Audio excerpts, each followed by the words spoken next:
Tolobela Congo, rendez-vous, ya peuple congolais, magazine, ya peuple. Bozali et belé na rendez-vous quotidien de lundi au vendredi en direct. Na Congo 26 Télévision, la chaîne de l'unité nationale. Salutations à les téléspectateurs, et puis merci. Bozali et belé d'ici comme d'ailleurs. Vous avez un magazine. Yabada Mboka, ba Congolais, na pesibino mbote, merci mingi. Na fidélité, puis na ba réaction, na bino bodango lembate kosala. Magazine ya bino, l'exercice ya redevabilité. Et donc permettre bino population, makamoto lobakawa. Bino pe bo participer, bo kota to solo la. Na ba réaction, na bino na ba intervention, na bino botinda. Na numéro ezali affiché na ba poste de télévision. Ne raison bo monara, na tiaka drapeau. Ala tiango. Dans les drapeaux ya mboka, que nous avons qu'un seul pays, la République démocratique du Congo. Merci. Rendez-vous d'analyse et de débat, rendez-vous d'enquête et d'investigation, tout le Congo, rendez-vous de la dénonciation, tout le Congo, rendez-vous d'actualité. Na analyse et débat du jour, très chers téléspectateurs, puisque faut toloba, nécessité d'aller toloba, faut toloba, parce que tout d'abord adulte. Bakamambo est dans le wapi, parce que ça fait débat, il y a participation. Il y a chef de l'État Félix Antoine Tshisekedi à la deuxième édition à Global Gateway Forum, où est organisé par Union Européenne dans le cadre de la coopération mondiale. Discours, il y a chef de l'État Félix Antoine Tshisekedi dans ces rendez-vous internationaux devant plusieurs dirigeants. Nakati wana to sala ba analyse. Quel est le sens? Il y a discours, il y a mon Mboka Félix Antoine Tshisekedi. Est-ce que dans la réaction? Est-ce que dans les discours forts ou bien dans les discours dans les quoi humilier école République démocratique du Congo? Toujours nakati il y a sens, il y a discours, il y a mon Mboka. Yemo lobaki na suspendre plaidoyer na ngao na ye nango. Ana tanana c'est la réponse ya Kagame. Réponse ya Kagame ezali nini? Pour mon Mboka suspendre plaidoyer na ye. Est-ce que il faut Totika Batoba continuer kokufa? Toko analyser wana kacha metandi ya mokonza mboka. Et avec Kagame otobenga ki sanguinaire. Mutu makambo ezali ko bouleverser tellement mitu ya ba Congolais. Awana kacha plateau na biso et ko permettre biso to ça l'analyse des fonds pour que ba téléspectateurs ou bana ko landa biso ba comprendre makambo ndenge ezali koleka awa na école République démocratique du Congo. C'est Kagame nga yokete compromis nini tokozwa pour la paix. Ma réaction d'Ali est belée, na sujet très cher téléspectateurs, pour na Denis Sensanga, pour na yé na tweet na ya lobiboye. Félix Antoine Tshisekedi ma propos na yo dans la teni na campagne électorale il y a 2023, yemoka loba que il faut la guerre avec les Rwandais, avec Paul Kagame pour la paix. Côté après ce peng, côté na dali ko tirer son alarme. Si on a qualifié que mise en œuvre, il y a un projet à balkanisation et bandit déjà dans le régime, il y a Félix. Côté la ministre des Affaires étrangères, il y a Rwanda. Côté na il y a que seul pouvoir, il y a arrêter escalade où il y a le président Félix Antoine Tshisekedi. Et puis il y a critiquer Félix Antoine Tshisekedi qui a abusé. La tribune, il y a sommet où il y a important pour le partenariat économique. Côté à Patrick Kemouya, il y a porte-parole, il y a gouvernement. Il y a côté de Yaloubi, tendre la main à Kagame. C'est une mesure de grâce envers les Rwandais. Selon lui, cette initiative illustre une démarche stratégique de paix et de responsabilité. Nani Adali Koloba mieux, Toko Vandawa, Namakamboyo, parce que les téléspectateurs, Badali est belé, Oyo, Badali Kolanda, magazine du peuple, Tolobela Congo. Mais autre sujet, autre banina yango, Awa Edali, position il y a INC après la démission de Vital Kamerhe au bureau de l'Assemblée nationale. Donc tu as déjà communiqué moko oyo membre moko ya INC a qui participer à l'atelier à M23 l'IFF Congo. Mais toujours communiqué officiel ya parti. Oyo baloba pas suspendre balobi makambo wana te, c'est-à-dire azui ata mandat mon côté pour que a que nous se présenter une activité au Alliance FF Congo M23. Na yango na nyonso wana to bandi d'abord na invité liboso na li maître Joël Mongu oya dali président ya jeunesse ya INC pour la ville province ya Kinshasa après to yako yamba ba presque nana na équipe nyonso pour to sala analyse mwana mboka très sérieux yamba yo na plateau na monsieur ya magazine to lobela Congo. Merci mingi mwana mboka Yves Lomba na opportunité au PC biso lisusu lelo to sola na ba congolais na ko profiter mala moko na pesa mbote na co-débatteur na ngai pe mbote na ba congolais nyonso bazo kolanda biso à travers chaîne na biso Congo 26. Donc nous sommes très heureux d'être là pour participer à ces débats. Très bien. Avant d'aller au débat, pour tout le monde, ma caméra, en attendant, inviter M. Bakota pour tout le monde, mon prince Kinana. Démission à Vital Kamerhe, la présidence et l'Assemblée nationale, où il a eu lieu le 22 septembre, jour pour jour, les notes de a déjà 19 ou 20 jours. Position à Vital Kamerhe, position, il y a UNC, face d'abord, il y a Félix Antoine Tshisekedi, et puis il y a Union Sacrée. Pour te montrer quand même aussi comment on appelle ça, pour renouveler chaque Union Sacrée, na mona qui connaît pas Mbata. Je pense que position à UNC est sans ambiguïté, position à est claire, position à yebani. Biso UNC tozali bato te soki tolobi A na tongo na 18h tolobi B na 0h tolobi C te. Biso tozala bato ya cohérence, tozali bato ya logique. Position à est claire. Quelques jours ou quelques semaines après deuxième congrès à Union Sacrée, président Vital Kamerhe azali président parti nangai akindaki ko signer charte ya Union Sacrée pe ko renouveler appartenance ya parti na biso UNC na kati ya lingomba politique na biso ezali Union Sacrée. Donc position na biso ezali claire et totikali wana jusqu'à présent. Et c'est vrai, le président Vital Kamerhe ne gère pas les partis au quotidien. Même Kondio Bazoko Kamba parti chaque jour, s'aligner dans la même logique qu'on a le président Vital Kamerhe. Donc nous sommes derrière le président de la République parce que en face de nous, les Ali Bitumba, en face de nous, les Ali étrangers, oyo velléité na bango, il y a expansion. Les alliés se soient cachés, donc territoire Nabiso Ezali fortement menacé. Donc Congo Bisonio se photos dans les Sikamoko pour que tout mettre fin à l'Ikambo et à Bitumba. Donc c'est ça la position de l'UNC. Nous sommes avec le président de la République et nous continuons à soutenir tous les efforts qui sont déployés pour que tout mettre fin une fois pour toutes à Bitumba Oyo et Téléméli Biso, ça fait 30 ans. Donc relation avec Félix Antoine Tshisekedi à Kamerhe est intacte. Relation avec Bango Ezali intacte parce que avant même que le président Kamerhe a démissionné, Bakutana Guina président de la République et président de la République Tolanda qui déclaration na États-Unis. Avant même ça, le président Vital Kamerhe a l'oba du haut, il y a perchoir et l'Assemblée nationale que s'il continue à travailler aux côtés du président de la République, c'est d'abord tenant compte des relations privilégiées, relations particulières au Bazanango. Donc je pense que les deux hommes, les deux personnalités, Mokonzambo Kana, un de ses alliés des premières ères. Donc, bayebi parcours au basali ensemble, bayebi ba difficulté, bayebi ba problème, les hauts et les bas dans les relations ça existe, mais ils sont encore là ensemble et je pense que Bisso, INCP ba Congolais nyonso, nous n'avons rien à gagner. Il y a que pousser batouana mi baleba kabwana parce que tu es bibisika bauti. Oui, bibisika bauti. Pensa kaka photo wana, c'est na s'appelle na ngoma kasi la région. Oui, wana moni na chef de l'État. Rôle Nini Vital Kamerhe, donc rôle politique Nini a joué au sein de l'Union Sacrée, dans le stade actuel après sa démission, dans Perchoir et l'Assemblée nationale. Au démission, il y a une autre personnalité, le rôle Vital Kamerhe, ils allaient acte moko négligeable était, ils allaient décision à mon aîné. Donc après pareil moment, je pense que personnalité politique nyonso a koki se mettre en retrait atala toutiwa pitokomi wa petozo kendo. Je pense que ezali moment ya ba déclaration fracassante et président Kamerhe azali il observe azota la scène politique ndenge zo kende azo la musala ndenge donc avandi na lokola soda sans fonction de toloba mais biso na UNC batera biso soda molongo. Bon, waneza maloba. Waneza maloba na yo. Tu rôle nini parce que les biso na UNC président Kamerhe ebisaka biso ndenge toye na musala politique boye toyebaka à chaque fois que responsabilité.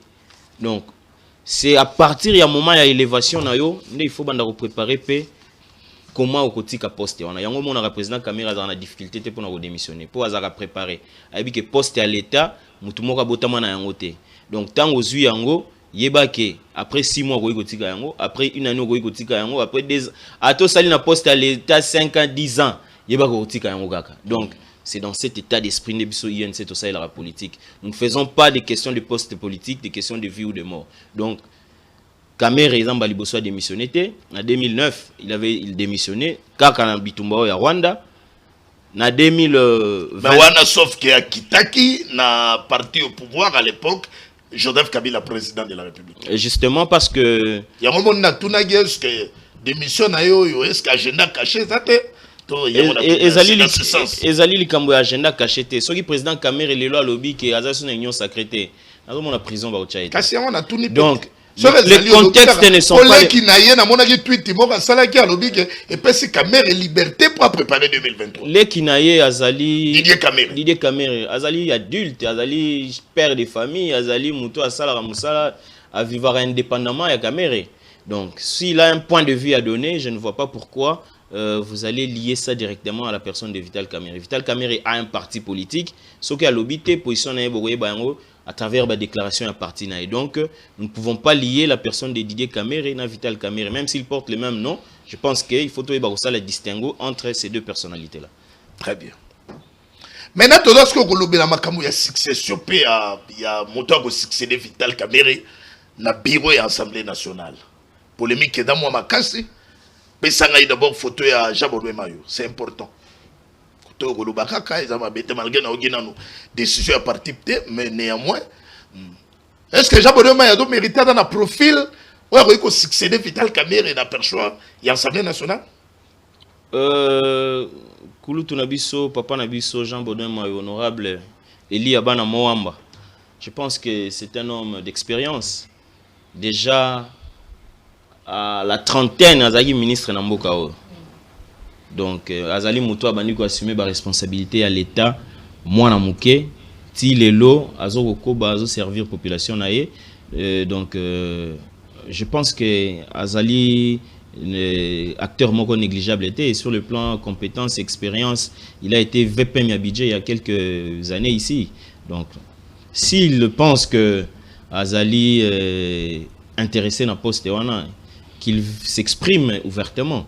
De la même manière, il y a un candidat Moussoussou, ou un Monique Azali intéressé dans le poste, qui s'exprime valablement. Et vous vous souviendrez, jour de démission à président Vital Kamere et Alobaki, candidat Nyonso Oyakoya, député va payer soutien.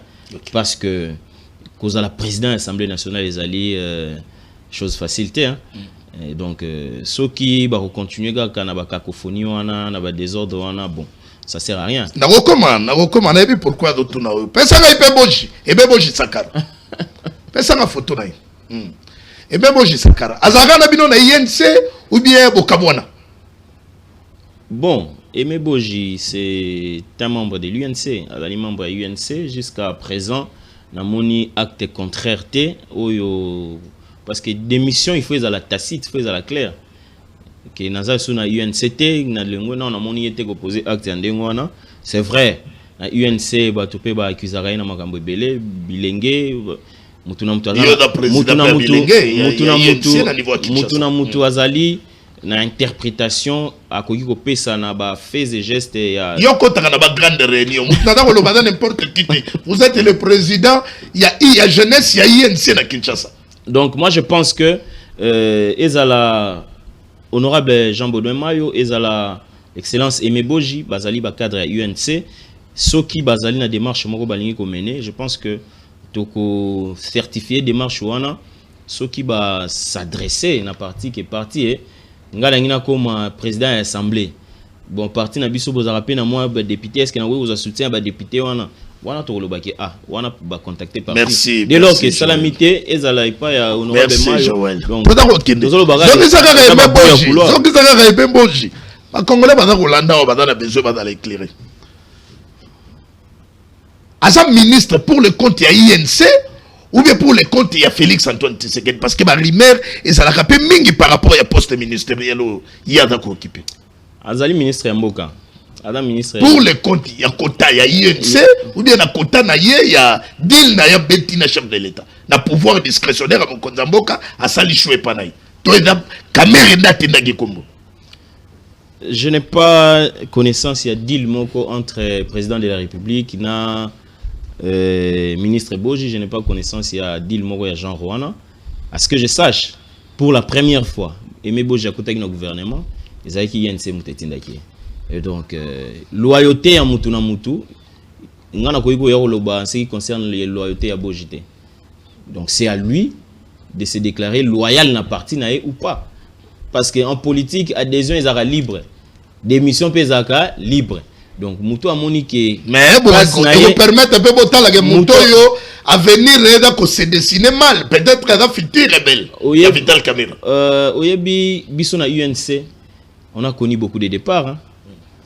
On a connu beaucoup de Jean Bertrand Wanga. Ozaki Soka Zoloba, Osanti Pena Kabila Zolenga. On a connu des Lubaya, on a connu de Sambo Colombe, on a connu de Bitakwira, on a connu de personnalité ndenge. Malgré départ na bango, ça n'a pas empêché Vital Kamerhe na président Félix Tshisekedi de gagner l'élection. Donc Moutounion Saroiko Kende na UNC. L'âme qui a créé l'UNC va subsister et bateau va croire dans la vision à Kamerhe. Côté croire n'a été parce qu'une personnalité est partie parce que Kenda na tangelo bakombo. Donc biso départ et le belarabiso sous et le romoroté. Très bien. Parce que tu yebi que UNC ezali parti ezali ancrage national. Donc dans le couloir de komora tuna yinga nani ministre Kangudia. Asara peut partir, Asara peut départ, Asara peut le. Donc UNC ezali institution.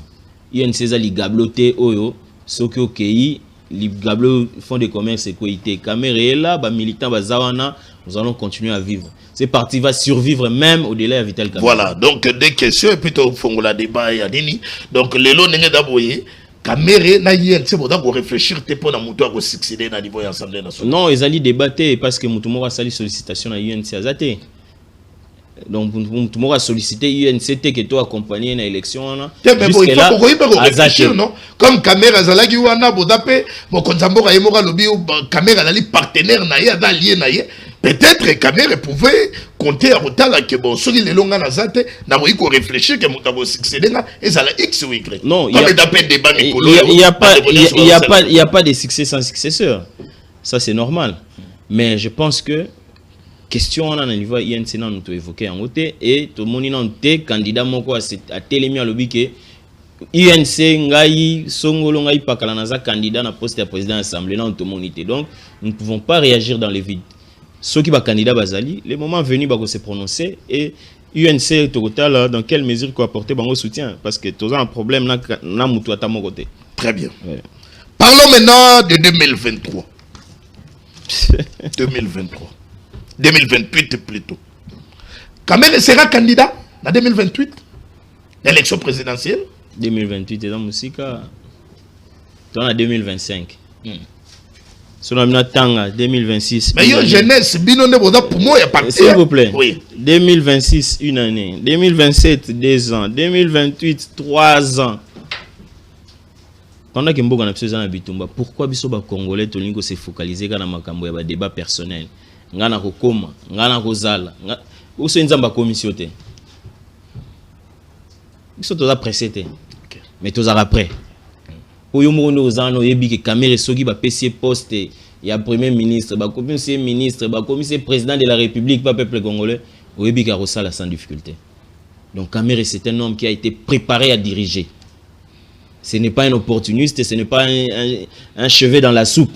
Est-ce que vous avez la solide ancrage na yo ya zalaki nango vie ya komona ba makambo nyonso Kamerhe dossier 100 jours et paye Kamerhe to eko ya na makambo ya Assemblée nationale.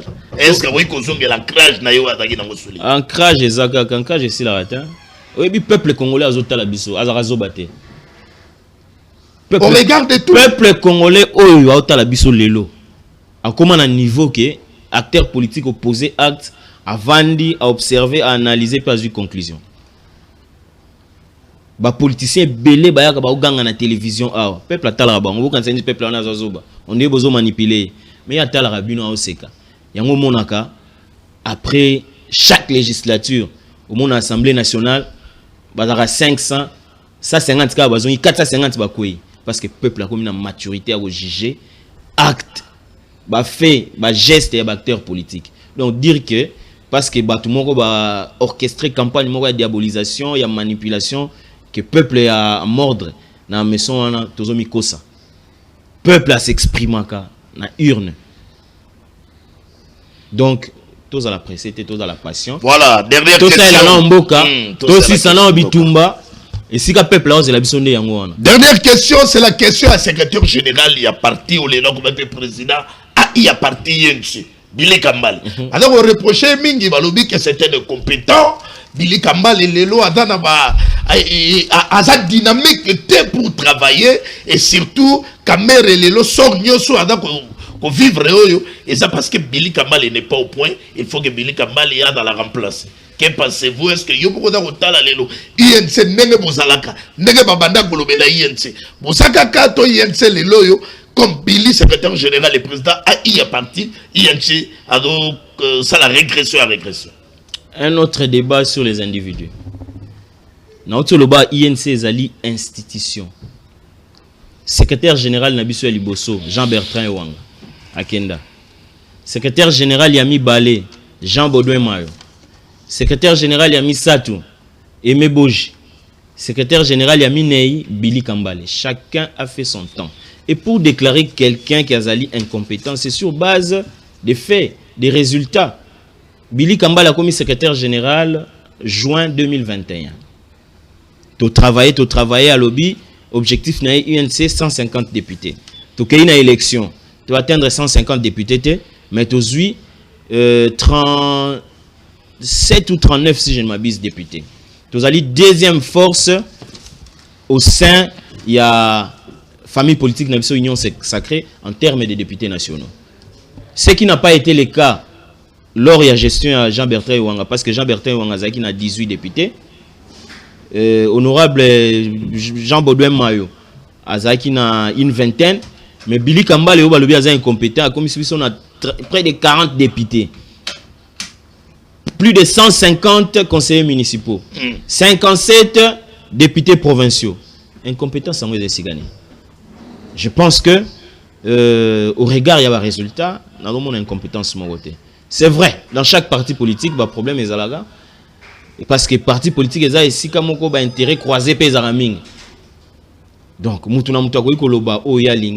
mais le plus important est d'aller libre de s'exprimer tout en préservant l'unité et la cohésion au sein du parti. Et dans le moment où on a le parti, malgré un point de vue, les idéaux qui nous ont réunis restent le même et l'attachement des militants face à l'idéaux, ils ont entamé. C'est ça le plus important. Je pense que les restes, on les a liés, polémique, il y a des camps, il y a des partisans, donc ils sont trop contents. Merci beaucoup, merci pour la temps pour parler de l'INC.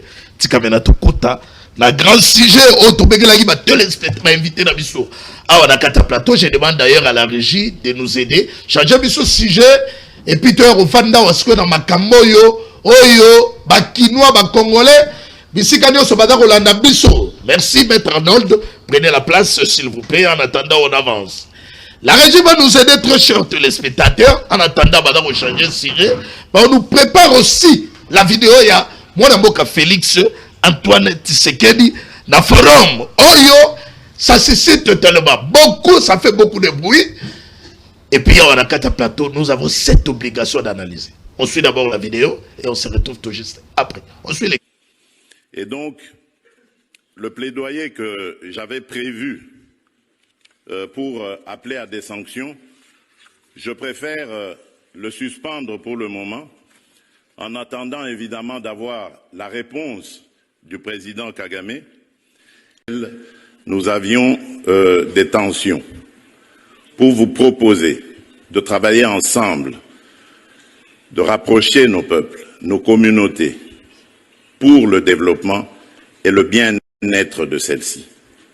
À aucun moment, je n'ai affiché une attitude belliqueuse, quelle qu'elle soit, à l'égard du Rwanda ou de l'Ouganda ou d'un autre de nos 9 voisins. Aujourd'hui, nous vivons cette situation et nous sommes les deux seuls capables d'arrêter cette escalade. Je le dis en prenant à témoin le président Joao Lourenço, notre président actuellement de l'Union africaine, dont je rends d'ailleurs l'hommage, un hommage particulier pour son implication dans cette crise, et qui, comme vous le savez, était à quelques encablures de la régler définitivement. Mais malheureusement, sans aucune raison, en tout cas je n'en ai jamais entendu jusqu'à ce jour, vous avez boycotté cette cérémonie alors que nous étions à 98% déjà de recouvrer une paix durable. Mais il n'est pas trop tard pour bien faire.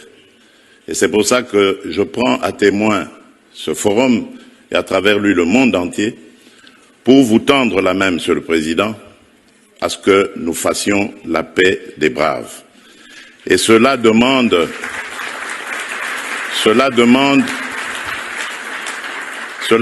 que vous donniez l'ordre aux troupes du M23 qui sont soutenues par votre pays d'arrêter cette escalade qui a fait suffisamment de morts comme ça. Nous les comptons par millions depuis des années. L'histoire nous jugera. Il est temps d'arrêter. Très bien. La régie, vous allez nous aider au Cabo l'émission chef de l'État puis bandeko basala ba analyse na bango on a quatre plateaux. Entre-temps les téléspectateurs vous avez la vision. Les numéros est affiché dans vos postes de téléviseur. Prince Kinana, président ya MND. Très heureux ya mayo très cher président. Merci beaucoup Ndeko Yves na pesi bandeko toko kabana na plateau Mbote. Bana Congo bisika ba kolanda biso Mbote belé à travers Congo 26 télévision, la chaîne de l'unité nationale. Tikanga ina banda na bana Kinshasa à tout seigneur tout honneur. Bana Kinshasa balali très déçu na moko ya ba député provinciaux na bango oyo ba mekaki ko élire les députés provinciaux ya Monga Fula ndeko Obé Mukamu Isukama. Oye ba ko kota une question orale avec débat pour na ayeba ndenge nini ville li ko tambola mena ba secteur moko précis. Le gouverneur Daniel Bumba Lubaki Obé Mukamu. OK. Obé Mukamu Isukama. Il y a l'initiateur à question contre le gouverneur. Voilà. OK. Le gouverneur Daniel Bumba respectueux des textes ayebika kolakisa bango à travers sa lettre que question oyo botuni lokola eli question qui na ba secteur moko ko senga ba réponse moko techniques et précises. On aurait voulu que ngai gouverneur bobengisa pour une politique générale ya bokamba mi ville. Mais lokola eli ma par exemple etali DGRK, eli ma etali finance lokola taxe d'embarquement, eli ma etali zando finance taxe de consommation, ma etali gestion de patrimoine pour la unité bobengisa qui ministre ya finance. Déjà, n'a peut être ministre des Affaires foncières et urbanisme et habitat. Parce qu'on a compris que, puisqu'on a une contre-performance, la ville a fait des performances sous Daniel Bumba Lubaki. Je répète simplement. Na DGRK avant Bumba Lubaki, a 135 000 ACGT. Je donne des chiffres, il y a une investigation. Mais tant que Daniel Bumba aïe, na minute to koloba DGRK a 600 000 ACGT enregistrés dans la machine, 600 000 ACGT. Avant Bumba, la DGRK a mobilisé 5 millions de dollars. Mais aujourd'hui, la DGRK a une capacité mobilisatrice de 14 milliards de francs congolais. De l'équivalent presque de 7 millions de dollars. Est-ce que vous avez une contre-performance? Il y a une taxe, il y a GoPass. Invité soit DGRK, soit invité le ministre de la Finance, pour expliquer. Kinshasa, cette taxe-là, aujourd'hui, Daniel Bumba Lubaki a une démarche à résilier le contrat dans la Robank. La Robank n'aide pas l'État congolais. Yo voyage à Randeko Yves. Okendo Sombi Go Pass. Bakomi Kombo na yote. C'est-à-dire que les agents de l'aéroport peuvent s'organiser aussi quand Go Pass yo Sombi. Batéke le président de la Ligue des jeunes, il y a YNC maître Joël Avandia. Batéke Arnaud Bombolo. C'est-à-dire que la ville est en train de perdre. Likambo ya taxe ya consommation. C'est connu malgré que contrat wana ya Zando ndeko Gentili Ngobila kendaka dans l'Assemblée provinciale était pour débat. Mais la taxe de consommation a été nantie sous Gentili Ngobila pour la construction à Zando. Tant que Sojema a yé pour qu'à la banque qui Zando, à quel côté Fambon on a Sophie Bank, avec condition que ville ya Kinshasa va nantir taxe na bango. Mais pour avoir de telles réponses, pour qu'il n'est pas ministre de la Finance. Oh, maintenant, Yoka président Kidana. Pourquoi pas le gouverneur a même mis ma ministre na Yeye Morokuna par rapport comme Ezakina à la guerre interpellé devant ma député pour qu'il y ait même un moyen de défense soit à lieu et place, il y a boycotté interpellation. Il n'a pas boycotté à Lingaki parce que au moins le chef de l'État par la vision de Lobaki, Tolingi to fondé un État de droit. Tout État de droit est assis sur des principes, des règles et des textes. Alingaki a rappelé un texte établi, mais le lieu comme le rôle acharnement. Depuis tant qu'on est là, Tolandi est la chaîne de la place, qu'on est la gouverneur. On a une motion de défiance, une motion de censure. Quand tu penses que motion est recevable. Le problème, c'est quoi? Le gouverneur a voulu rappeler le texte. Il va partir. Parce que il faut éclairer Bakino. Mais bon, ça, c'est Moussala double. Pourquoi? Il s'apprête bientôt là qu'il doit défendre le projet budgétaire. Il n'y a pas de crise. Et ici, je félicite et je salue la sagesse. Il y a conseil spécial en matière de sécurité à Tata Mondiaïko, le conseiller spécial, le professeur Eberan Kajimir. L'instabilité institutionnelle. Ils ont la carrière. Président, aux adultes.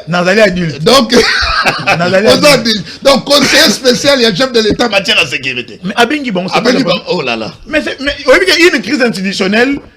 Avocat Bali na plateau awa et impact à fonctionnement il y a état dans le secteur rebelle. Aujourd'hui, on peut parler d'une crise à l'Assemblée nationale. Avec Chilumba, il y a se comporter comme la le VPM de l'intérieur, à Genève, pour question qui ne représentait Président Kinana, ça fait partie de la sécurité de l'État. Kinshasa est le chef des institutions. Merci, Président. Congo central. Congo central, Congo, tu as rabattu la ligne Congo. Mais vous allez le trouver que Congo, machette, pour notre positionnement, ici. Je vais demander aux élus de Kinshasa, Bakinois, Balina satisfait site, le programme Kinshasa Zobonga et Komonana Ndengali. Vous pouvez tout dire que le gouvernement central est dans mon solo. Mais il y a aussi des routes où le gouvernement provincial est financé. Attends, le gouvernement central est dans mon solo. Mais quand on a un cadre, il y a un budget d'investissement. Kinshasa à lui seul participe à près de 25% du budget national. Merci. Donc c'est de plein de que le gouvernement central a zongi c'est la bise. Merci président. Ça fait partie aussi d'un matériel qu'on implémente. Kinana ba kinoa na ba congolais ba zo c'est là-bas yo kayo na makambo chef de l'État. Merci côté autosuki. Donc donc c'est-à-dire que to sengi na yi député Obe Mukano Sukama a commis ça likambote comme si était comme biswa na yena Daniel Bumba. Il a fait son travail représentant la population. C'est là-bas il va réponse. Mais comme conseil, Mbala Yassima, député, il faut quitter les vacances parlementaires, quitter la régie, les services publics, les ministères pour que vous ayez des informations. Merci. Parce que vous avez des informations. Merci, mon amoka. Presse Kinana. Voilà. Tu as mettre Arnold de Bombolo. Rapidement, il y a un début. Après le temps, on va rapidement dans le sujet. Très sérieux, mettre Arnold Bombolo pour le compte et Alliance pour le changement. Merci beaucoup, mon amboka Yves Lomba. Nandenge obenginga pour être kokabola na bai Kongomani à travers le micro de Makanisi. Tikana pesa bande ko toko partager na bangombo plateau mbote plus particulièrement président Kinana. Merci. Azali moto parmi les rares réunions sacrées oyo ba réfléchisaka. Mais na kamwe ndenge nini lelo aye pour qu'il y ait kolobela ma fonctionnement et assemblée provinciale na gouvernement. Et puis, on assemble un peu qu'on y ait certains principes. Il y a régionalisme constitutionnel au Bissotozanango. Vous voyez que le régionalisme constitutionnel de Yves, c'est l'antichambre du fédéralisme. Ce côté la constitution, même la loi portant les livres fondamentaux. Oui. Normalement, oui. Dans la biscuit n'a été, mais n'a été pour la fonctionnement de l'Assemblée provinciale. Oui, pourquoi? Parce que Nazali na ouvrage Morokala Mingite d'ici décembre janvier, a publié sur les assemblées provinciales. Donc, ils ont étude d'une longue recherche, ce qu'on a matérialisé par des écrits. Et qu'on a publié, je crois, au mois de janvier, si pas décembre 2025, janvier 2026. Dans l'obéla plus, ming ba fonctionnement, il y a l'assemblée provinciale. Vous voyez que depuis 2006, après référendum mais salama qui le 5 décembre 2005 autovotaki constitution biso moko tondima qui était doté la province na biso na autonomie de gestion autonomie à gestion et puis autonomie financière, autonomie administrative et politique. Il y a une autonomie au biso topé ça na l'Assemblée provinciale. L'Assemblée provinciale fonctionnement na yango ndeko. L'Assemblée provinciale n'a pas de tutelle. Contrairement à ndenge bato bakanza ke ministre de l'Intérieur n'a zali tutelle de l'Assemblée provinciale, non. Le ministre de l'Intérieur a tutelle de l'Assemblée provinciale. Non. Non, ils ont décision politique et illégale. Pourquoi? Parce que dans Mboka Nabiso, il y a plus politique liboso que science. Et on a que Lelo Ndekonabiso Jacques Chabani comme ministre il y a intérieur, a qui même ko sala makamo bandeko na bango basala ki kala ko bloquer l'Assemblée provinciale, ko sceller ngo même ko ça même ba députés provinciaux ba siéger.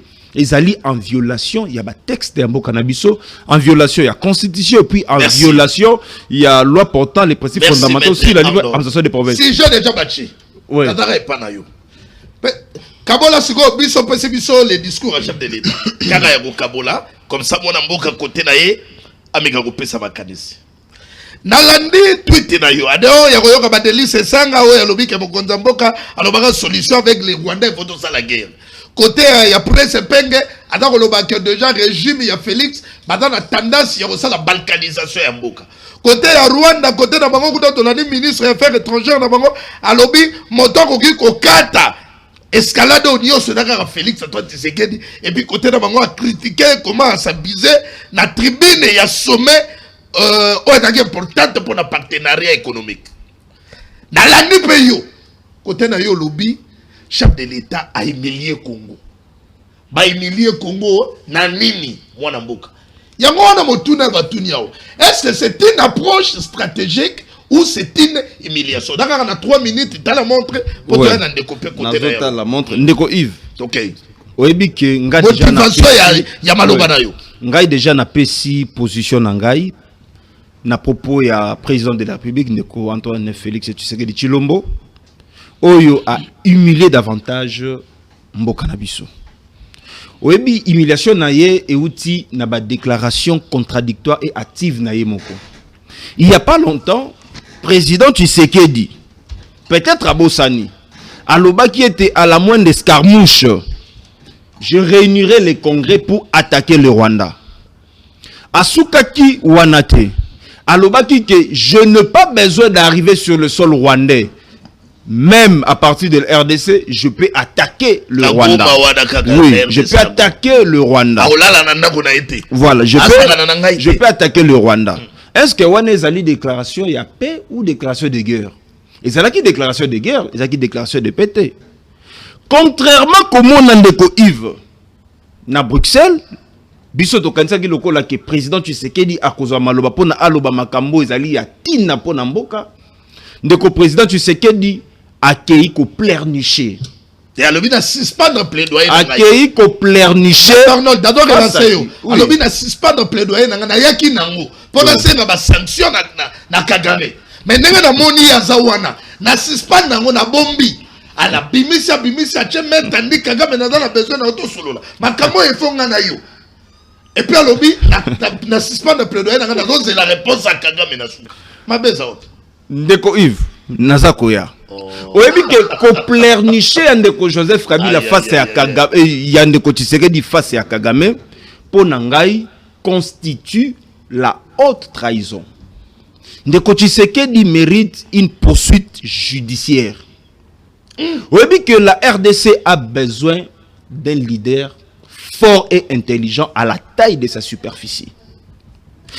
Ndeko Tshisekedi olobi ke ayaki na discours na ye a suspendre yango pona akende ko pleurnicher devant Kagame. C'est une fois de plus encore de l'amateurisme diplomatique. Parce que en diplomatie va s'improviser kate bayaka na oyo na ngondo tangi. Yeboni akoki kotanga makambo e komamite. C'est de l'improvisation. Mais ça le beti maboko ça ni ne beti maboko. Bato basepeli maboko betami. Ba wololi biso ba bengaka yango langage de gestes. Okanso ka ke bato ba beteli maboko ba sepeli o ke bato ba wololi yo. Président Tshisekedi a humilié RDC. Ce qui a yebaki que un jour akoki ko senga loboko ya Kagame. Il ne fallait pas tenir ba discours ya tenaki. Déjà à l'époque, tant que moi Namboka Jean-Marc Kabound, tout ça là, débat na awa, a proposé un dialogue à 2 niveaux. Sur le plan international, que la RDC, président Tshisekedi, a solo lana président Kagame, un dialogue sincère. Bande ko union sacré na plateau na yo awa to ndongba na bato ya IDPS balobi te Kabound n'a pas une leçon à nous donner. Mais oh lelo yi azo sala, oh lelo yi alinga sala. Mais ali makambo Kabound a ebisa ki e. En plus de cela, Kabound a proposé qu'il y ait un dialogue national et inclusif. Oh, il faut ba rebelle ba fanda biso position non armée to fanda tu sais que des fanda pour que to régler problème sous la médiation internationale. Mais quand tu sais que dit aboya ki yango, personne ko continuer ko boya yango. Pendant ce temps-là, Goma Bukavu est toujours occupé par les rebelles. Moi je pensais que le président Tshisekedi a kokaki ko exercer ma prérogative naie conformément à l'article 69 de la Constitution. Mais quand tu sais que à côté, donc quand tu sais que confirmer que notre armée n'est pas forte, notre armée n'est pas capable de faire la guerre au Rwanda. Il fallait qu'on menace Kagame, il fallait qu'on s'engage des sanctions contre Kagame. Parce que tant que tu sais qu'il y a Kotaki na pouvoir. Vous bien que tu sais qu'il y a même qu'on brader la richesse na biso au nom de la paix na Rwanda. Tant qu'on ça qui on a biso à Sakima na Kagame. Et ça dit toujours au nom de la paix. Lui ne peut plus encore croire na bonne foi à Kagame parce que Kagame n'est pas de la bonne foi. Comment on dit qu'on croit na bonne foi à Mouton déjà à négocier Kinaye? Motuna suka pona que n'est pas Kinana. Ce que ton moni parce que tant on a au moni va commis où c'est une approche stratégique. Gana yoki kensi to somi minuki. Oh, conséquenteur papa ça l'adulte. Babi, on a dit c'est-à-dire dernier avertissement au Mokonzambo Kasali. Parce que tant que tu as attaqué face à monde, bah mon accueil, n'a on a dit dernier avertissement n'a pas ça qui mais Kagame yoki. Ça a dit maintenant une approche stratégique. Ndeko Yves.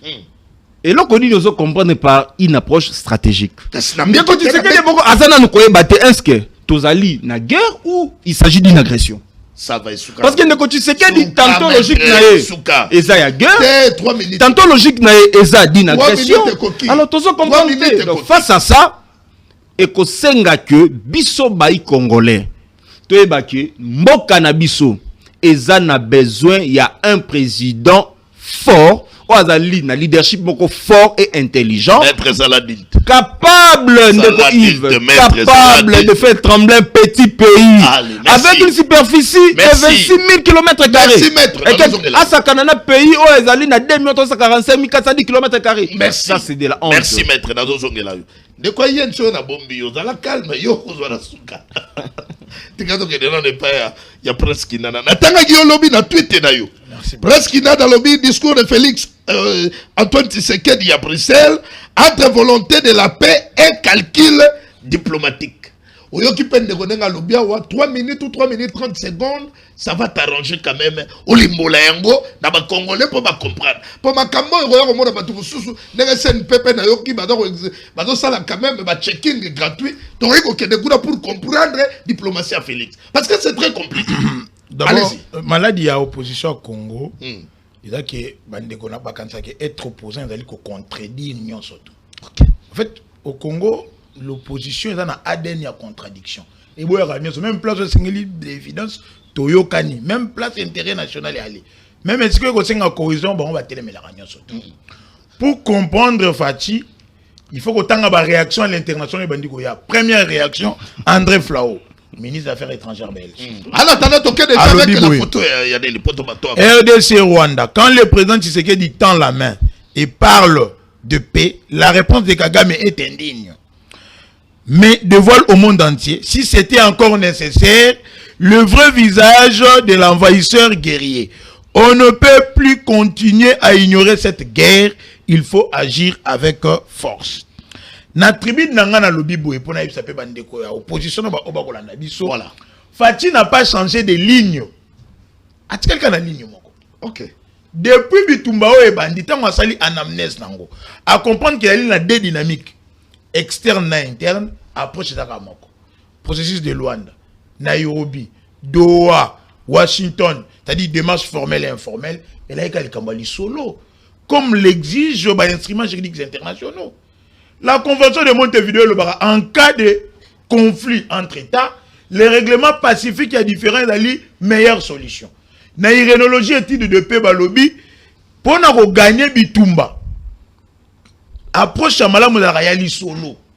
La résolution 2773 autobimisi la ba champagne na mboka oyo ezo ngisaki biso abi na table de négociation peut-être sur un processus de loi ndaide de Nairobi.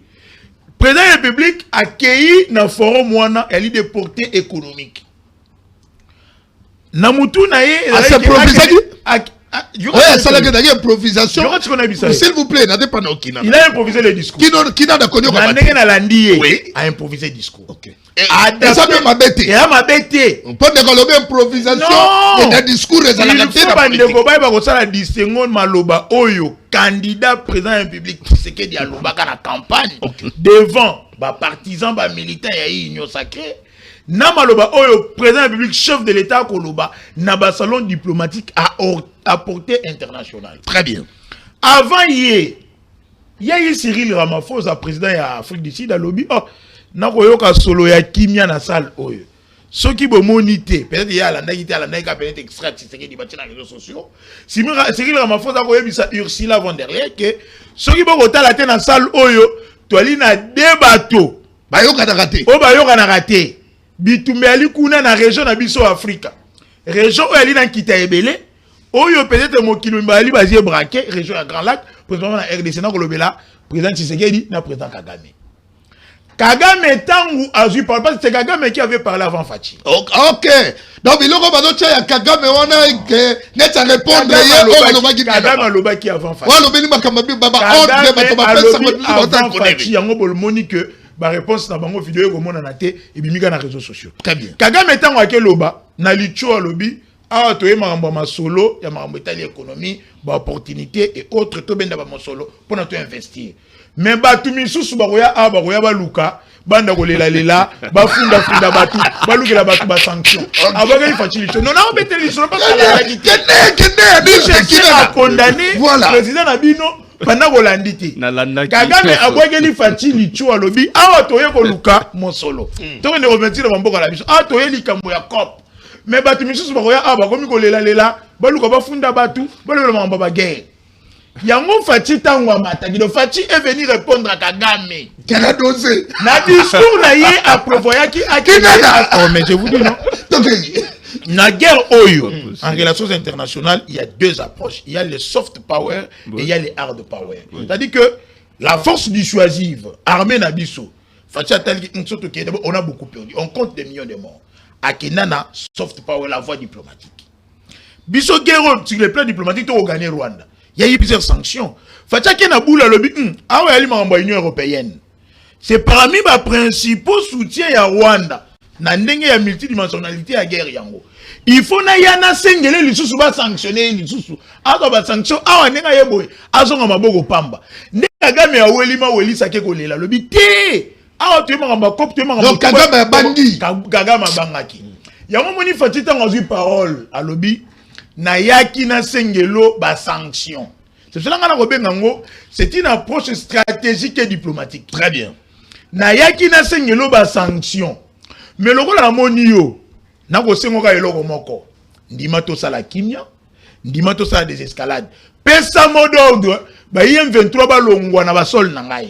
Longola ba mbila na yo na Congo. Batika ko violer ba Congolais, batika ko boma ba Congolais. Na discours ya Fachi pour comprendre en gros que il a d'abord exposé Kagame. Asimbise na touché. Avant kende wana président Yoka. Ozobi kodo kende bien. Mais on décortique ngo da kende. Mais côté moko ba Congolais ba leli balobi que depuis que tu as comme président na tikala ko lakisa attitude belliqueuse mon côté vis-à-vis ya Kagame. Mais batutu balobi à la moindre escarmouche batutu balobi makamunio surtout aloba wana abenga Kagame oyo abenga ye sanguinaire. Est-ce que wana ezali attitude il faut différencier ngo boni to ko sangisa mais question mi baleka ko peuple madame tout pardon nata bakisa mona bokaki nana nako bakisa le timing et da problème. D'accord. Na chef de l'état Félix Antoine Tshisekedi oyo ba congolais badako boma biso oyo ba territoire na biso eda occupé na Kagame nani oyo akokai na koloba na muninga ke Tous on a besoin de solo la poto luka kimia. Et ça biso to on négocier la position de force et de faiblesse. Kagame dans la position de force. Comment analysez-vous discours ya Mokonzi Mboka face à Kagame? Et ça discours moko il y a force. Pourquoi? Na art de la guerre. C'est na ba élément on a lobby wana. Na élément na goya na art de la guerre des fois il faut que ça l'assemblée dans la faible temps on a fort. Que ça l'assemblée dans la fort temps on a faible pour gagner. Biso to fort.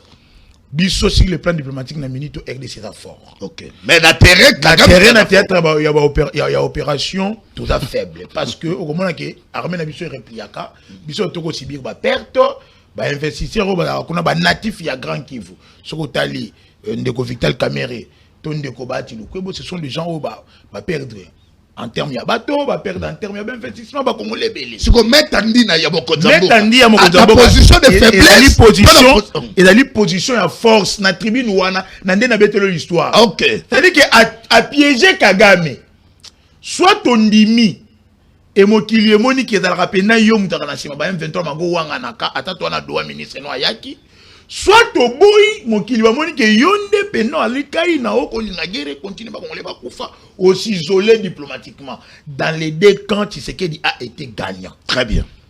Si vous likambo ya attitude belliqueuse, bon, c'est-à-dire que il a un comportement agressif, maloba mabe. La RDC, ton président Tshisekedi, comportement belliqueux na yewana. Président Kinatena boyaki. OK. Et là, mais il n'est jamais passé à l'acte. Ok. Je suis à la télévision, ce sont des informations sécuritaires, photo, mais il peut être Internet, référence. Beaucoup d'attentes Internet, Beta Institut de recherche de paix irénologique de Stockholm. Congo Temtekomi. Stockholm, je crois que c'est quel pays? C'est la Suède. Balobi, depuis Congo, c'est Congo. Président Liboso a Tchembongo, belé l'armée. Et là, Tshisekedi. Président Liboso a Somi Mandou qui est belé. Et là, Tshisekedi. Moi, on a perdu près de 70 ou 80 tonnes. Il y a armement. Au motif que tu as dit que Gome Goko a été. Et d'ailleurs, quand tu as dit que tu as dit que tu as dit matos pour faire des salariés. C'est-à-dire que malgré Bamarambo Anda Koloba, il n'a jamais attaqué le Rwanda. Ata soda moko FARDC était à côté na Rwanda bakanje bo ata na photo ni tout monde ba Rwanda. Même ba FDLR au Kagame abata makana simana yango. Ba FDLR ba bomaka na Rwanda, c'est au Congo qui va attitude doit un comportement mais pas l'acte. Ils allaient actité et puis c'était une réponse, une réaction à l'action de la provocation à Kagame. Mais de moko Fachiboy. Dites-nous, quand est-ce que les FARDC va attaquer Ata, Nangambu ya frontière na niveau ya Goma na la corniche? Et tu sais la maté, ils attaquent Bango, ils à la Ouganda, ils à la Rwanda.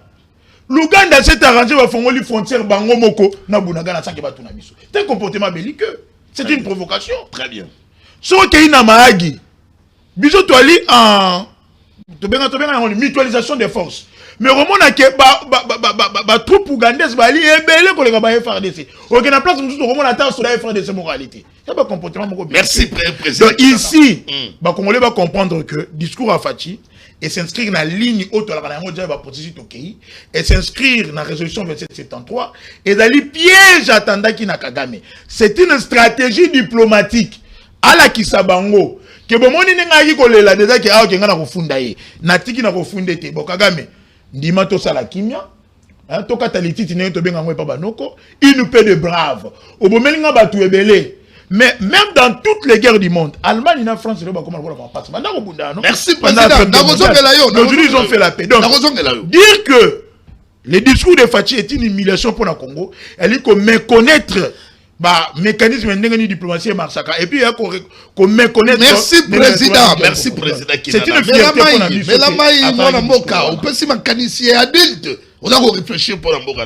Quand on a besoin de l'organe de Moutuno, on a réponse ya Kagame au Félix Abane kozela a pas pesi yango ba pesite tozela quand et puis compromis ni to rozwa na okazu réponse to monio ya ministre des affaires étrangères et engagé Rwanda comme réponse to bane kozela aba mona moka Félix Antoine Tshisekedi atanga plaidoyer na kosengela Rwanda basantu na kozongela wo yo faut notamment quelque part tikana pas ndeko ya INC mwana mboka maître Joël Mongo président jeunesse ya INC. Kamera mona makambo.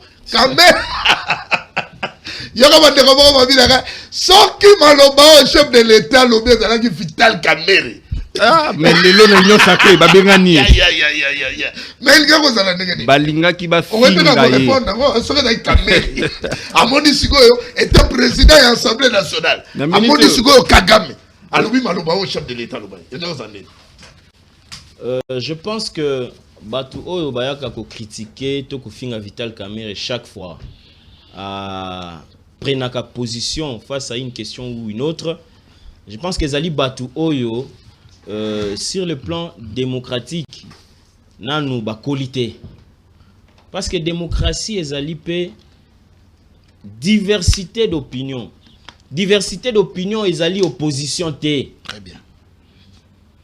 Président de la République azali mokonzi ya mboka azali mokonzi ya union sacrée akoki kozala na point de vue mais Vital Kamerhe pe azali libre pe akozala na point de vue contraire wana yiko lo bateke bakomi opposé dans une même famille politique to lo baratoza ba démocrate mais na kati na biso makila ya démocratie fo ba minganga ba bakisa moi perfusion muke moi doza muke ya démocratie fo bakisa la biso parce que dans un débat, on a A, yo lobi B, mais photos on en a bonne foi de chaque côté à comprendre que Vital Kamerhe en 2022 a Kenagi na tourné à Mani a proposé Masolo. Yo ko bo ya proposition on a mais ala na force mentale ya ko dénicher eloko ya malamu ezali na proposition à Vital Kamerhe o bakisa o pe ya yo malamu pour que to ba kozwa solution. Dès lors que tu as toujours une mauvaise foi, moninga apesi une proposition, apesi makanisi. Yo le na contre proposition, yo ke na mafinga, tu vas avancer. Donc Vital Kamerhe azali un expérimenté politique lorsqu'il fait une proposition, c'est tenant compte il y a des paramètres ébélés internes tout comme externes. Parce que lelo na holobate ke mokonzi mboka rejoindre Vital Kamerhe parce que déjà, tant au président Félix Azubokonzi, en 2019, sur le plan diplomatique, il avait exprimé un fort souci, il y a ouverture. Yango Moni, Abengaki même, président Kagame, partenaire, parce qu'à un certain moment, ça là qui semblant, il y a Kondima, même tandis, il y a président Félix Tshisekedi, tout marché ensemble, tout qui vers le développement, au lieu de vers Bitoupa. C'est ce qui avait apporté à calmer à un certain moment. Mais quand on chasse les naturels, on revient au galop. Kagame loko lazali rebelle né. Kagame loko lazali agresseur oyo. Pour ça, il y a richesse ya Congo ici la gaïté. Il est revenu dans la nature naïe originelle. Donc, awa, président de la République, tant qu'il y a un sommet, il y a lobby na Belgique. Je pense que tant que vous fustiger improvisation, oui, un bon orateur doit tenir compte il y a auditoire.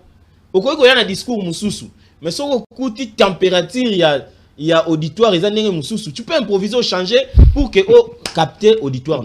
Aujourd'hui, Paul Kagame, contrairement à Obatouazo Lobake, à répondre au président Félix, lui c'était hier ayaki na logique andimagité que président Félix Tshisekedi a repanza bordi na panza ilobi. OK. Donc hier ayaki na ba plainte na comme d'habitude que néocolonialisme pas mindele toye cop makamba ko pesa biso ba injonction ezalité hier ayaki na logique mususu. Mais président Félix Tshisekedi lokola bisika neso akendaka na souci à population nae akendaka na esprit naïe vers les Congolais au bazo Koufa. Il ramène les dossiers de la guerre sur un terrain économique. Et ce que Talinenge dirigeant du monde de l'Union qui a particulièrement l'Union européenne de recevoir déclaration du président Félix Tshisekedi, vous comprendrez que la RDC a gagné quelque chose dans Kati, il y a forum one. Parce que le forum économique, mais justement, on a fait d'une pierre deux coups. Okay. Sur le plan diplomatique, on a fait avancer la cause. Il y a un beau cannabis sur le plan sécuritaire et sur le plan économique. Nous avons signé un partenariat avec l'Union européenne. Donc, président Félix Tshisekedi, avec 180 millions d'euros. Président Félix Tshisekedi, en faisant d'une pierre deux coups, à commettre erreur moro politique. Au contraire, à faire gagner quelque chose dans la population. Donc, pour revenir sur quoi on a discours, je pense que le président Félix a été suffisamment clair. Pour ce que tu as les réactions, il y a un ministre des Affaires étrangères, il y a Rwanda, avec Olobake, dans un problème, au contraire, problème, ils n'ont pas le président Félix pour aboyer, qu'on signe accord économique. Aboyer, qu'on signe accord économique. Justement, parmi les conditions préalables, il fallait qu'il remplir des deux côtés pour que tu aies une ratification de l'accord économique. Il fallait qu'il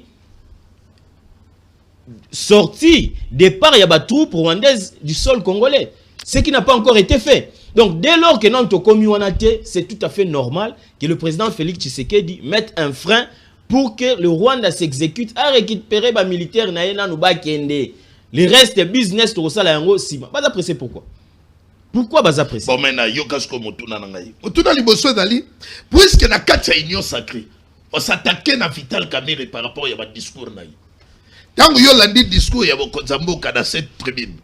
Est-ce que l'autre dit que mon Konzamboka a sali rétropédalage ou bien mon Konzamboka a commis coincé dans ma démarche diplomatique et dans mon botamboumate, il y a un comité na point, il y a qu'au tendre la main na Kagame. Le terrain diplomatique est allé terrain à Bitumba. Chef a commis coincé? Non, je vais y arriver. Terrain diplomatique est allé terrain à Bitumba. Ne pensons pas que tant que biso RDC tozo réfléchir, tant que Félix Tshisekedi tozo réfléchir, ne pensons pas que Rwanda balali va croiser maboko. Ba ngope bazoko travailler. D'où biso phototikala vigilant. Mais pour que parce que nenga baloba na lopoto, une diplomatie qui n'est pas accompagnée de la force militaire, et allez être musique sans instrument. Yango wana biso RDC. Nous avons l'obligation. Il y a qu'à continuer à travailler sur notre armée. Président de la jeunesse, Félix Antoine Tshisekedi a commis coincé dans la démarche, c'est-à-dire que déjà, nous avons suspendre la discussion. Est-ce que les chefs de l'État ont commis coincé dans la démarche? Non, Ezali likambo ya kozala coincé. Nous sommes dans un processus où, finalité, nous Ezali, to recouvrer intégrité territoriale en Mboka Nabiso, to recouvrer souveraineté Nabiso. Parce que le lot, nous comptons pratiquement plus de 200 jours depuis que Goma Bukavu Ezali occupé. Et dans cette dynamique, on a une recherche, il y a paix.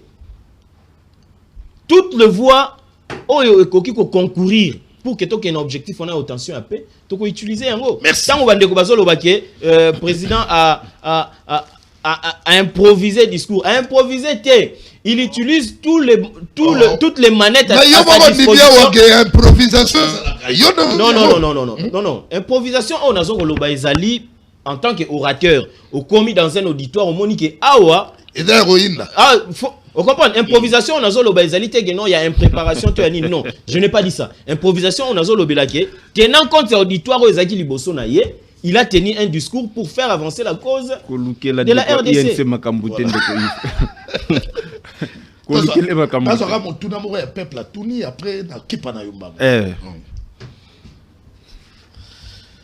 Bonjour, moi, Namboka Tolobela Congo. Tout le monde Kinana. A monité que contradiction oyo catholique à Salaki contre la condamnation de Kabila. N'est-ce pas que catholique avait raison que solution à Makamboyo et au Congo? Comme à Tunio, une minute, Kakoleki. D'abord, il faut que catholique, non? Oui, on a très bien. D'ailleurs, on a conseillé qui Bangopé. En tant que barbitre. Ok. Parce que il y a réconcilier les Congolais, certes, dialogue est inévitable et irréfutable. En tant que barbitre, il ne faut pas avoir sa tendance que pour monter mon robot. Les Camboya condamnation, Joseph Kabila, c'était pas nécessaire. Parce que d'abord, Kabila, au Bolobi Kalimo contre AFC 123. Mais le gouvernement congolais doit discuter dans AFC 123 à Doha. C'est-à-dire que c'était une perte de temps parce qu'à tout moment, AFC 123 bolongola condamnation. C'est de l'argent perdu, c'était un procès qui a profité aux avocats. Mais, awa na marambo tazaka mondeko la lobby ali contradiction té. Parce que Congolais nyon surtout a yebi qu'une rébellion. Et qu'on y conseille sans base arrière. Bayi 1-23 AFC, bah là-bas Congolais ou pas, c'est prouvé et prouvable avec des vidéos. Mundela documentaire on a un rapport que Zali Rwanda mouta soutenu na Kabango depuis. Et d'ailleurs, c'est explicable dans le lenge que au moment où na doa, tant que RDC ndayi ko solo là na AFC 1-23, ba bengi saki ministre des affaires intérieures, ministre intérieur ya Rwanda zalawana, na ministre intérieur ya Congo pe azalawana. Mais ici biso to koloba que na principe que oppresseur a la plus puissant, ce qu'on a complice parmi les opprimés, la meilleure des solutions pour la guerre, c'est d'abord très bien, merci. Donc, dialogue à l'interne entre les Congolais, tout va se réconcilier, cohésion nationale, n'est que ça là que Kagame a une minute coquille. Merci. Donc, je vais pas Maître Arnold Bombol. Maître Arnold. Ndeko Yves Labo. Espoir et sali tout esaté. Dans ma Camboyo, il y a crise et parti Est et République démocratique du Congo. Ndeko Yves, tikana nous nae ba ko rebondir. Oui na oyo bandeko ba lobby. Ya liboso oui na bandina nous na ndeko Kinana. Oui soki to sali attention te. Ndeko Kinana kozala na ba trace ya Mende. Ah bon? Oui, Mende c'est un bon orateur. Maître Saladin Tiko. Na lobby bien. Ndeko nanga Kinana. Azozala na ba trace ya Mende. Il est le seul qui a fait communication chef de l'État les contenus. Mais dans les mensonges. Pourquoi dans le même pays contenu? C'est ça aussi l'intelligence à Moutou. Donc nous avons dit qu'il y a même logique avec le porte-parole du gouvernement. Pour la grande époque que Mouya les gars. Azago tout mieux que Mouya. Oh ya lobby c'est mieux que Mouya. Nazoya. A lobby ya liboso lobby que non. Kagame azwaki maloba liboso ya président Tshisekedi. Alors, ce qui penda Kagame azwaki maloba liboso. Oui, yango na lobby. Comme azwaki maloba liboso ya président Tshisekedi. Opportunité zalaki nini président Tshisekedi aya ko répondre motoyo azwaki maloba liboso ne o attaquer. OK. Opportunité zalaki nini? Élément. Face à Mouto attaqué yo. Yo faut attaquer. La réciprocité veut ça. Okay. Mais président Tshisekedi Kagame a attaqué Bisso. Mais il y a le que non, je suis homme de paix. Zela maître Zela. On tourne une question, on s'appelle Nango. Une très bonne question. On va répondre dans 30 secondes. Toquez rapidement. Une très bonne question. On a mende. On comprend qu'à la ninga malam. Moi la mende. Kagame alelaki.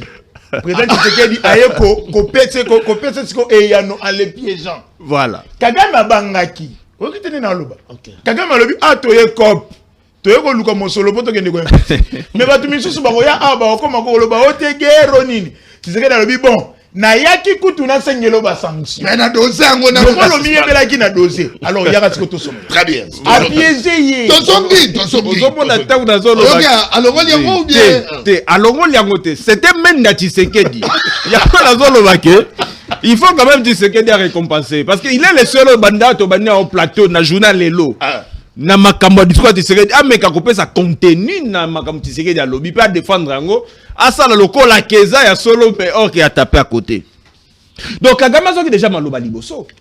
Or Tshisekedi boke eloko ebonga ki asala ebonga ki a attaquer Kagame. Attaquer Kagame. Kagame mtaleli avant de quoi. Non, Kagame a l'élité.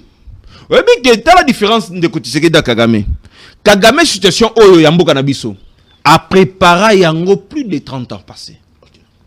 Tandis que le président Tshisekedi ndeko yeye nsa lobi anini. Président Tshisekedi tango kotaki na 2019 et le quoi liboso asalaki na lobaki yango pe embrassaki Kagame. Oui, donc yamboli na banana na lobi yango na lobi komanga na otende ko toka ko attaquer ko banga te. Il y avait même ba Schengen les a fermé à Fongola yango. Il a parlé avec nos 9 voisins. Yango na discours na ya lobi na tamboli na 9 pays voisins na sololi na ba dirigeants. Yango na lobi. Or Kagame n'était pas de la bonne foi. tu sais que a préparé qui situation OT. Donc pour naie abana ko croire na bonne foi ya Kagame. Ça dit na kende na pesa or na biso ya Sakima akomemela ngai kimia. Mais Kagame pesi biso kimia te. Malgré ton PC or, malgré azu usine raffinerie d'or na mboka na pendant kazana or te. Na carnet d'adresse na carnet d'adresse oyo bisele la lobaki, ça prouve que ne koti sekedi a s'improviser kana makambo nyonso. Donc aïe candidat président de la République sans pour autant que azala na carnet d'adresse. Yango pe likamba ke ko sala. Webi likambo ya ko improviser et memela déjà RDC problème na 60. Discours à Lumumba. Tellement que parce que Antoine Gizenga ebisa biso ke bango tout bazaki étonné la discours oyo bango ba préparer ki saki oh te ndeko le feu Patrice Emery Lumumba notre héros national atangaki yango ayaki na discours mibale na bimisa ki yemo na poche atangi yango et discours wana ne mute memelaki Lumumba makambo kinon basasina ki mais oye président memi mbongo te 180 millions d'euros. Ça c'est du cacahuète pour la RDC. Avec tout ce qu'on a comme matière première, 180 millions d'euros c'est quoi? Ndeko Yves. On dit que rien qu'avec les impôts et taxes, il suffit que tu canalises penza yango, tu es capable même de mobiliser plus que ça. On est en mbonga nguba, mbonga miliki, yoyo ya bana. Nous on a besoin d'un président à la taille de la superficie de la RDC. Il y a une situation oyo ndeko Tshisekedi aso comprendre nango te que ba voix oya kenaki nango la voix diplomatique a kenango et ça qui faut mo oya koti mais ça pour autant à comprendre ba méandre il y a voix diplomatique bino bolobaka ba solo na Kagame moya tandi ale bobaluki te yoka tangu biso to lobaki a solo na Kagame Goma Bukavu ezalaki nanu tombete. Si vous avez trop tard. Tu as commis trop tard. Ndeko tu sais que la impression, c'est comme si Arizona 30 ans en arrière. Au lac de Liboso, il y a ce sima. Ce Kazaki m'a dit quoi si tu veux comprendre. Mais Asa m'a dit quoi citer. Donc comment il y a connu ça ma canisine sima? Parce que à l'époque Kabunta a proposé que le Kwana Goma Bukavu est tombé. To bandaki ko banga menace que Goma Bukavu est tombé. Malgré que INC au lieu de s'épeler na plateau. Mais azo qui ma question wana parce que ba question ka meki bango pas ba attaquer ba caméra kutu ko kima caméra mon a pas caméra déjà à l'époque tant a proposé qu'il y a ndeko ça que Goma Bukavu faisait qui tomber allez tika to Kagame donc ndeko Tshisekedi aboya ki ba wana nyoso pour na ya lobaki non c'est la guerre. Merci donc il y a une guerre yango se rendre compte qu'il a préparé qui guerre té azongi lisusu na vo ba to ba proposer avant Goma Bukavu faisait la tomber et pour le moment ndeko Goma Bukavu eza tomé biso tozo bundate. Bozolo ba la diplomatie. Mais pour que même Kagame abanga ndima diplomatie anima dialogue sincère, il faut biso to attaquer. Et azobanga sanction. Te azobanga non ba sanction. Ndeko Yves. Ndeko Yves. Tangelanga pays o yazana ba sanction lokola la Russie. Il s'en fout de toutes les sanctions. Parce que c'est diplomatique, c'est quoi? Question ba Tunis ko Mboke kokende nande ko Tshisekedi. Aza na plan mon côté. Donc hier soki aye amoni ndeko kinana na changer position akomi kinana. Soka kenda position yendeko yense ake a changer donc ina ye moko boye. Mais minduke ye na yoki to de la nanu peut-être na stratégie. Total nanu makambo ngeko. Dans l'entretemps rebelle à s'organiser déjà. Bangwana ba comme déjà koluka organiser administration na bango comme un état. Il faut tout ça là très attention. Merci. Merci. Kinana. Mokonza mboka ye moko Félix Antoine Tshisekedi tango alobi. Alobi ke nada kozela réponse ya Kagame. Alobi na bombi nanu plaidoyer na eki na. Ana tanato. David soki ko senga to chango to yoka to ngeni. Non na landaki ni. Olandaki ngabi na bombi nanu. Soki ba kongole ba landa. Te yo soko landaki premier date mona muka. Président Kinana. Abi na bombaki yango. Na bombi plaidoyer wana. On a pour la sengela Kagame ba sanction. Alors, c'est la réponse. Ministre des Affaires étrangères, il y a Rwanda.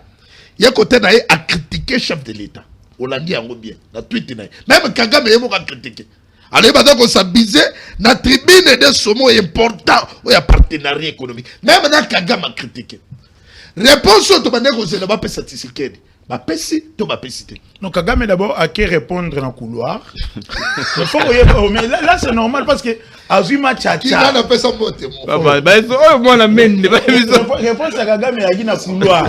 Parce que Azuma Tchacha a l'air qu'on s'attendre dans côté. OK. À mon niveau la bande na niveau à grandeur, il y a Fachi. Parce que déjà le bakit. Il y a un système il y a go unique. Au bêtis si on a dit tant on fait ya bêtis à qu'est-ce qu'on a couloir à qu'est-ce aïe président qui a moni match à comprendre à l'obanini ceux qui ont dit touche na carré bon ça penalty ceux qui boyi et yango na dit que André Flao a répondu awanga na liko déplorer hypocrisie du gouvernement na biso ni premier ministre ni Mama Kayikwamba ba sauter dans occasion oté c'est une occasion en or et c'est qui qu'on contacter l'ambassadeur accrédité dans Mboka Nabiso, qu'on contacter le ministre des Affaires étrangères dans Mboka Bapaya, surtout dans Mboka où déjà sanctionné Rwanda, Allemagne, Suisse, Canada, États-Unis, il faut bien Bomoni, Boyo qui a fait le ministre de l'Affaires étrangères, c'est-à-dire qu'il fallait renforcer position. Donc dans la réponse, Boyo qui répond, Biso to yena kimia, mais yoga réponse au Mboka. Si ko yo ngana kamwe, butu mo bimba ya lobby. Donc à part Mouyaya. Ministre de la communication, les gars de la ministre de la bougeté. Affaires étrangères. À communiquer Mabé. Bocha 3 ministres. Bango 3 gouttes pour le bel côté. Il y a un moment là que il faut qu'on ait un rabat. Oh, il faut battre la image à Mouyaya. Accompagner la régie. Donc, il fallait en principe réponse au Kagame. Il fallait réponse contre réponse. Oui. C'est-à-dire que au lieu Mouyaya qui ne répondre à ce pays là, il y a une réponse à Patrick Mouyaya à ramener que au moni marambu ya mboka et c'est très tard dans les réseaux sociaux parce que on va tomber dans le sentiment. Ce que j'aime avec Fachi c'est que à tout qui bango à bimi si bango siko na débat na poisa ba bimi boye et puis bango ba komi ko ba s'accrocher il y aura réponse oh ba menace ya invasion à Kinshasa ko la en face du monde que FRDC sa côté qui na Kigali exacté oh ba menace à bombardement oh te ba insiste contre Kinshasa oh te soutien au FDL boye bisangai bala exception ta un Rwandais moko ba viola na FDL asate ndonga omoni muto di conscio ministre Rwanda wa sakana na biso chez nous nos mamans sont violées même bana ya 4 ans ba ko violer bango donc on perdre ba généraux na mboka oh lui s'abuse parce que na téléphone na Twitter mais ba opposant ba ko critiquer bino ba opposant nyonso ba telemeli bino mwana mboka na makambo yo à part que na moni vient na yo mafa ndabo ikolo ba fayu yango moni ngai na apprécier à lobby à travers un ping parce que Penga lobaki pas pour le compte de l'amour. À lobby na compte de Congo. Oui. Après ça représente Martin Fayulu parce qu'il a le nationalisme en lui. Il a compris la portée, la grandeur du discours à Fachi et à comprendre déjà réponse à Kigali. Ndekolangai. Donc réponse à Kigali. Il y a ça ndeko Yves tout est quand même cohérent non. Na Congo beaucoup connaît Fachi mais na Rwanda ba aller là ba que discours est soupi bango. C'est contradictoire. Maintenant, il y a besoin d'attendre un mouton à Koloba. Il y a un ministre du Koso à Rwanda Koloba. Oh non, Fati a désarmé Bawazalendo. Est-ce qu'il y a évité que Bawazalendo bali ba Congolais ou ba s'approprier article 63 de la Constitution? Oh ma belle na bango ba to ba ye. Constitution la biso lobby. Au moins bitumba là c'est comme il y a ça biso tout. C'est ce que dit la Constitution. Nous avons un droit et un devoir sacré de défendre l'État. Très bien. Face à une menace sur l'agression extérieure. Président il fallait que les bati kagaba Rwanda ba viola kabande kona bango ba bomaka ba pia kaba cimenterie ndenge ba bebisa ki cimenterie ndeko ba ti lukwebo ba bebisa ba makambo ebele et puis to tika bango ba ko yiba na bangombe ba kenda na ferme ya ba ti lukwebo ba botola bangombe ba kena bango Rwanda. Merci mon ami. Il fallait que les bati kila bango. Donc ici l'opposition doit comprendre que et loko Rwanda ko benga comédie politique. C'était une gifle que Fachi a donnée à Kagame. Na mis sur le président tout. Na talent que Fachi a sisi discours, Cyril Ramaphosa président de Sud-Afrique a télémé à Betty Mabo. OK. Parce que yemu tali bosso. Ayoki na sale betati. Yemu taluki marabo. Mais Mouya yaka no bunda. Ko ko pesa Mouya yaka mo na mboka. Ko discours comme Mabo. C'était le président Cyril Ramaphosa. Yemu to précédent qui Kagame a précédent qui Fachi Koloba. Na ko yoka solo ya kimia na salo. Batu baseki. Mouyaya, sincère félicitations. Vous êtes le seul. En tout cas, ceux qui lobby, on les gars qui t'aiment, et toi, Congolais, face à Makamboyo. Peut-être d'éviter comment les Congolais, à la bouleverser dans Makamboyo. Je les félicite. Vous êtes le seul. Pour amener Ngai Kinana. Et puis, na yeko appuyer les sous na n'engin expliquer ba Congolais. Je pense que la réponse na ya pesaki. Na on appelle notre pesa on de. J'accepte. C'est pour défendre la République. La vérité c'est dans ça. Merci. Mais Congolais ne doivent comprendre que ce qui est fati abetaki mabe. Mais les Kagame merci mon Mboka Kinana. Voilà. La kepa président de quoi il y a INC. Maître Joël Mongo. Yekuta zobanga. Mais il y a lobby, il y a lobby réponse. Oui, mais on a s'appelé na Kinana est clair. Alors bien ok. Réponse il y a oyo Kagame président na mboka na ye na Rwanda. Na ministre na yo zo ba dikoswa. Ministre na yo ba pesi réponse. Et donc là qui s'agit que manque ya volonté, ba dans la mauvaise foi. Ba s'exposer. Kagame a toujours de bonne foi, de mauvaise foi. Kagame n'est pas de bonne foi. Bango ba pesi réponse na bango ba dans la mauvaise foi. En conclusion, compromis ni tokozwa pour la crise ya est. Mwana Mboka. Na seki ta onde konanga lobi ke Kamera lobaka to dialogue. Bon yewana bon konza Mboka te mec ça dit devant tout le monde. Il faut que tu bo sepela. Ici eza makambo ya maboko. Eza makambo pe ya kobeta maboko te. Parce que mokonza Mboka ndenga zawana azali libre ya kozwa une proposition to ya kozwa yango te. Mais moi je pense proposition ya président Vital Kamerhe bato ba bimisa ki yango na contexte na yango. Mais lelo oyo lorsque mokonza Mboka alobi attendre loboko, je ne pense pas que cela veut dire que option ya osila na Rwanda a désamorcer yango te. Option on a pe ezali ko tendre loboko ndenge bato ndeko musuba lobi ke ezali neti mise en demeure oyo ba pesi na régime ya Rwanda.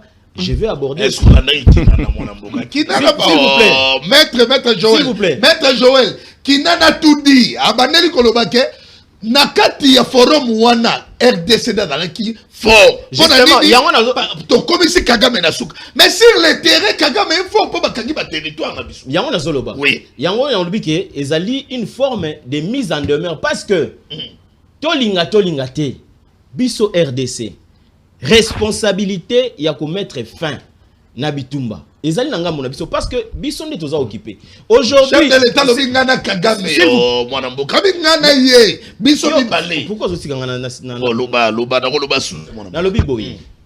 Kagame aujourd'hui a ses militaires sur notre sol. Vous comprenez? Bato bazo okufa, eza ba Congolais baza sur notre sol.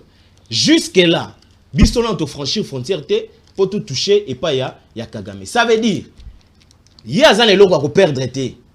Il y a zana makila ozo kotangisa te. Parce que ce temps ba militaire o bazo kufa sur notre sol, les abato ba jura qui o kufa sous les drapeaux. Mais les populations civiles, les femmes violées, les enfants éventrés, ba cases brûlées. Nous sommes les ali ba perte ya ko mettre au compte ya RDC. Yango na lobby ke main tendue wana dans une certaine mesure ezali mise en demeure auto pesi na pouvoir ya Rwanda parce que n'oublions pas le président Félix Tshisekedi n'est pas le bango awa. Au-delà du matériel autoperdaki, lors il y a prise à Goma, nous continuons à nous préparer. Parce que l'eschatologie du grand soir, ça finira par arriver. Très bien.